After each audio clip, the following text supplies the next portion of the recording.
कि हम इतने बड़े सेटअप के खिलाफ लड़ रहे हैं, फौज भी है, एस्टेब्लिशमेंट के खिलाफ भी खड़े हो गए। कौन इलेक्शन कमीशन के खिलाफ भी ये खड़े हैं, एस्टेब्लिशमेंट के खिलाफ भी ये खड़े हैं। परवीशा साहिबा, एक इम्पॉसिबल सिचुएशन है जिसमें इमरान खान ने आप लोगों को डाल दिया हुआ है, और इसमें मैं ऑनेस्टली स्पीकिंग आपको इतना नुकसान नहीं, आप तो कराची में भी इलेक्शन जीत रहे हैं, आप सिंध में भी जीत रहे हैं, आप पंजाब में भी शायद कुछ सीटें ले जाएंगे। असल नुकसान आपके थादी PMLN का हो रहा है। आपको ये नजर आ रहा है उनका नुकसान होता हुआ, उनकी पार्टी आपको यहाँ पे फारिग होती हुई नजर आ रही है, आपको उनकी पावर जाती हुई नजर आ रही है आपको, और उसका अल्टीमेट फायदा इमरान खान को होता हुआ नजर आ रहा है इन तमाम सिचुएशन से। परवीशा साहिबा, हाँ, हो सकता है कोई अलिफ लैला की दास्तान में या कोई कोकाफ में ऐसी सिचुएशन होती तो मैं ज़रूर आपकी बात मान लेती, वहाँ हो सकता है। फ़िलहाल जो ज़मीनी हक़ाइक़ हैं वो इससे मुख्तलिफ हैं। अच्छा। बात यह है कि ये आप कह रहे हैं इम्पॉसिबल सिचुएशन में, मुझे समझ नहीं आई कि हम किस तरीके से इम्पॉसिबल सिचुएशन में हैं।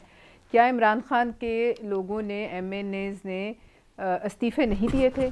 क्या वो कई माह से इस बात पर बज़िद नहीं थे कि इस्तीफ़े कबूल किए जाएं? आप मुझे सिर्फ ये बता दीजिए, इन दोनों में से कोई बात गलत हो तो आप बता दीजिए। और अगर उनके इस्तीफ़े कबूल कर लिए गए, वो आपको याद होगा कि 35 पंचर का जो रोने वाली स्टपनी है, उसको वाकई अब 35 जो है उसको सुराख कर दिए गए हैं। अब ये स्टपनी बैठ के पंचर लगाए, अब इन्होंने साबित करना है, इनकी ख्वाहिश पूरी हुई।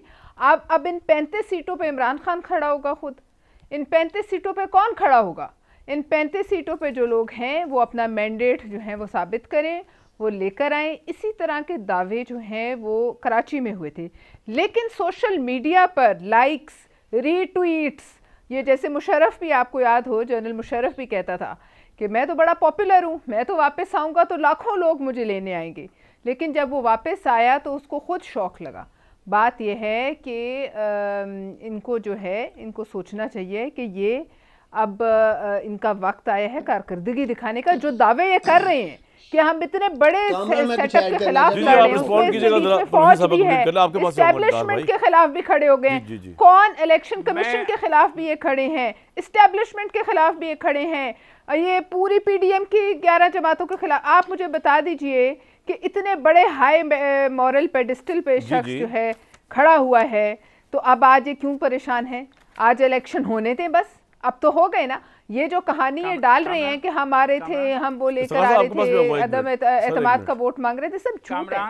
ये सब झूठ और फ्रॉड है। अदम एतमाद का वोट मांगने वाले। One by one. अच्छा, इफ्तिखार साहब पहले कर लें बात। डॉक्टर साहब एक मिनट जी, इफ्तिखार साहब जी। सर, मैं पहले कामरान, मेरी बात में अब इंटरप्ट ना कीजिएगा, मैं आइन की बात कर रहा हूँ, किसी पार्टी की बात नहीं कर रहा। अब आइन क्या कहता है, जो आपने सवाल उठाया वो बड़ा इंपॉर्टेंट क्वेश्चन है।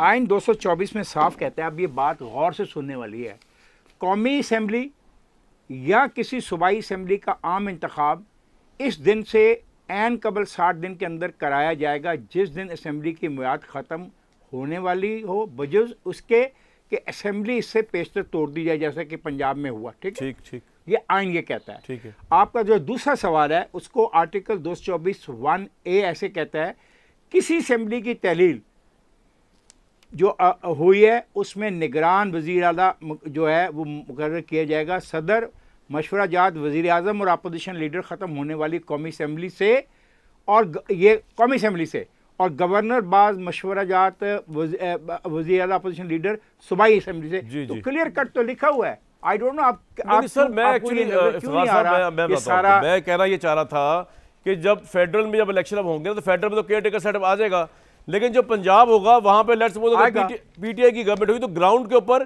PTI की गवर्नमेंट होगी। खत्म हो गया। हाँ, ये मैं कह रहा था आपको। जो भी जीत गया, चले आप देखो ना, जो भी वो तो ठीक है ना सर, लेकिन पाकिस्तान में जिसकी गवर्नमेंट होती है उस पे इल्जाम भी लगता है ना, जो भी जीत जाए मशीनरी यूज करने का। सर यार इल्जाम तो हमने, इल्जाम लगाने से हम भाग यार। और बाकी मैं डॉक्टर साहब बोलूं, डॉक्टर साहब रिस्पॉन्ड कर रहा सर। डॉक्टर साहब ने मेरे बारे में अच्छे लफ्ज इस्तेमाल नहीं किया, वेरी सॉरी। आर्टिकल 52 जो है वो कौमी असम्बली की मियाद के बारे में आर्टिकल, इस मुल्क की हालात के ऊपर डाल मेरे भाई कुछ समझा सकते हैं तो समझा दे, इमरान खान साहब को आप समझा दें, और परवीशा साहिबा जो है वो शायद PDM समझा। जी उस्मान मेरे भाई, आपका पॉइंट ऑफ व्यू सुनने को बेताब हुआ हूँ मैं। कौम तो पता नहीं हुई कि नहीं, मैं हुआ हूँ, अलबत्ता आप कुछ कह रहे थे। देखिए मेरी एक हम्बल सबमिशन है अपनी लाडली बहन परवीशा से कि आप दो काम करें। ये कहते हैं जी इमरान खान बड़ा अनपॉपुलर हो गया, कराची फतह कर लिया। आपके टॉक शोज में बैठ के ये सारे मुझे चैलेंज करते थे, डार साहब पंजाब की असेंबली तोड़े, खैबर पख्तूनख्वा की तोड़े, हम सिंध की तोड़ देंगे। भाई इखलाकी जुर्रत का मुजाहरा करो, तोड़ो ना आज सिंध असेंबली, आओ ना इलेक्शन के मैदान में। माना इमरान खान बड़ा अनपॉपुलर है सिंध में। नंबर 2, और भाई ये 35 इस्तीफे जो कबूल किए हैं कामरान इन्होंने, तो बाकी 70 भी करो ना। ये पिक एंड चूज क्यों कर रहे हो? भाई इनकी मर्जी है यार, ये तो तमाशा लगा हुआ है ना मेरे भाई, आपको पता है तमाशा लगा हुआ है, एक तमाशा लगा हुआ है, तमाशा। इमरान खान इनके असाब पे सवार है। आपकी 70 साहिबा ये बात तो मान ले कि इमरान खान आप लोगों के असाब पे सवार हैं, मान ले मेरे कहने में मान ले चले।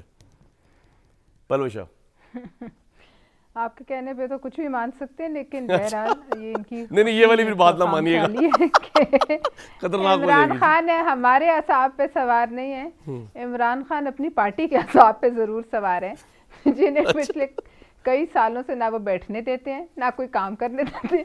एक पार्क से दूसरे पार्क, ये बड़ा वेटेज पॉइंट है इसमें। एक कंटेनर से दूसरे कंटेनर, एक इलेक्शन के बाद दूसरा इलेक्शन। आखिर वो भी इंसान है, आखिर कोई रिसोर्सेज भी इंसानों के पास जो है वो किसी हद हिसाब के होते हैं। आखिर वो भी हमारे एग्जीक्यूटिव प्रोड्यूसर साहब गए थे उनकी चप्पलें इमरान खान साहब से मिलने 1-2 दिन पहले, तो वो ज़बान पार्क में गए थे, तो पता चला कि वो अंदर तो कुछ खास लोग बैठे हुए, बाहर तंबू के नातों के अंदर केपीआर पंजाब के जो एक्स मिनिस्टर जिनमें बुजदार साहब भी बैठे हुए थे हाथ बांध के। ये पोजीशन है डार साहब, ये हुआ मैं ज्यादती है बुजदार साहब के साथ। हाँ ज्यादती है बुजदार साहब के डार भाई, ये मैंने जो मंजरनामा बताया ना प्रोड्यूसर साहब ने, ये मुझसे देखा नहीं गया मेरे दोस्त बुजदार का, कि वो तंबू में ठंड में बैठे हुए बाहर यार, और इमरान खान साहब अंदर आराम से यखनियां पी रहे हैं, सिलेक्टेड लोगों से मिल रहे हैं। That is very unfair Usman भाई। अब अगर बुजदार साहब बाहर वर्करों में बैठे हैं, बुजदार साहब बाहर वर्करों में बैठ के गपशप लगा रहे हैं, ये भी इतराज है मेरे भाई कामरान। नहीं मुझे इतराज नहीं यार, मुझे तो बहुत अच्छा लगा है उस्मान मेरे भाई, आपके नाम से मिलता उस्मान बुजदार। मसला ये है कि जब से वो गया कोई सीएम टिका ही नहीं।